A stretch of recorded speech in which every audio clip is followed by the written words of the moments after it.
ఎన్టీఆర్ చంద్రబాబు నాయకత్వం, చంద్రబాబు నాయకత్వం, కందికుంట వెంకటప్రసాద్ గారి నాయకత్వం, కందికుంట వెంకటప్రసాద్ గారి నాయకత్వం, చంద్రబాబు నాయకత్వం, నారా లోకేష్ గారి నాయకత్వం.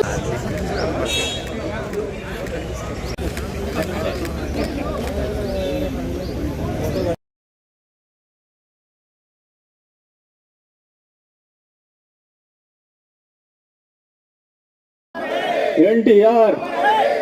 Telugu Desam party, Telugu Desam party, Telugu Desam party, Nara Chandrababu Naidu గారి నాయకత్వం, నారా చంద్రబాబు నాయుడు గారి నాయకత్వం, నారా చంద్రబాబు నాయుడు గారి నాయకత్వం, నారా లోకేష్ గారి నాయకత్వం, నారా లోకేష్ గారి నాయకత్వం. మాట్లాడుకోవాలంటే భారతదేశ రాజకీయాల్లో ఒక సంచలనంగా మొదలైనటువంటి ప్రస్థానం రాజకీయాల్లో ఎవరిదైనా ఉందంటే ఇప్పటి వరకు కూడా ఆల్ టైమ్ రికార్డ్ స్వర్గీయ నందమూరి తారక రామారావు గారిది.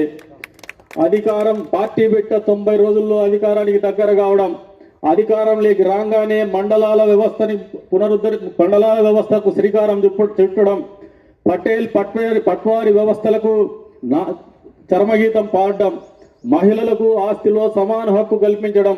సంక్షేమ పథకాల పేరు మీద పేదలకు కిలో ₹2 బియ్యం అనేది ఫ్లాగ్షిప్ ప్రోగ్రామ్ గా ఈ రోజు కూడా నిరంతరం గుర్తుండిపోయినటువంటి పరిస్థితుల్ని స్వర్గీయ నందమూరి తారక రామారావు గారిని ఒక నాయకుడు, ఒక సంచలనము భారతదేశ రాజకీయాల్లో అనేది నిరంతరం మనకు తెలియజేస్తూనే వస్తుంది. అందుకే ఆయన పూజ్యుడు, చిరస్మరణీయుడు అని చెప్పేసి సందర్భంగా తెలియజేస్తా ఉన్నాను. ప్రతి నందమూరి తారక రామారావు గారి వర్ధంతి సందర్భంగా మనం రక్తదాన శిబిరం ఏర్పాటు చేసేవాళ్ళం. ఈసారి రేపటి రోజున ఉన్నటువంటి కార్యక్రమం దృష్ట్యా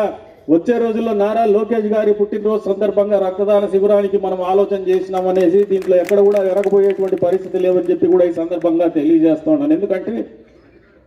రాజకీయ పార్టీలు సేవా కార్యక్రమాలు చేయడం అనేది తెలుగుదేశం పార్టీ ఆవిర్భావం తర్వాతే జరిగింది. ఎన్టీఆర్ ట్రస్ట్ ద్వారా పేద విద్యార్థులకు తెలుగుదేశం పార్టీ కార్యకర్తలు అసలు బాసినటువంటి తెలుగుదేశం పార్టీ కార్యకర్తల బిడ్డలకు ఉచితంగా విద్య బోధించేటువంటి కార్యక్రమాలు మొదలు పెడితే, రక్తదాన శిబిరాలు నిర్వహించి ఎన్టీఆర్ బ్లడ్ బ్యాంక్ ద్వారా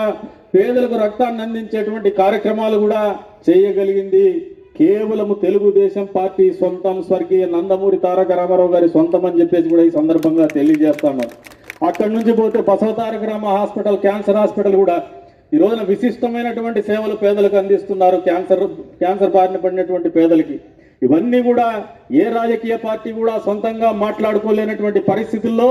పార్టీని స్థాపించి, ఆ పార్టీకి స్థాపించిన 40 సంవత్సరాల పైన కూడా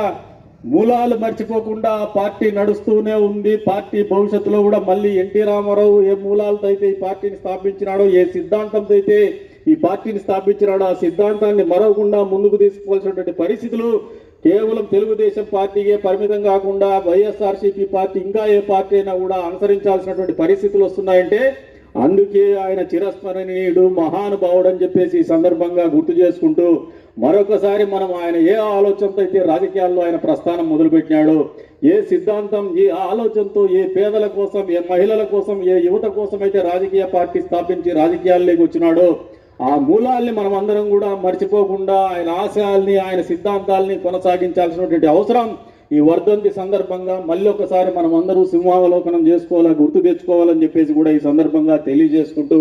ఈ తెలుగు జాతికి కావచ్చు మనం ఘనమైనటువంటి నివాళులు కానీ, ఘనమైనటువంటి కీర్తిని కానీ ఆపాదించిన వాళ్ళం అవుతామని చెప్పేసి కూడా ఈ సందర్భంగా తెలియజేసుకుంటూ మరొకసారి ఈ కార్యక్రమానికి విచ్చేసినటువంటి ప్రతి ఒక్కరికి కూడా పేరు పేరున ధన్యవాదాలు తెలుపుకుంటూ సెలవు తీసుకుంటున్నాను.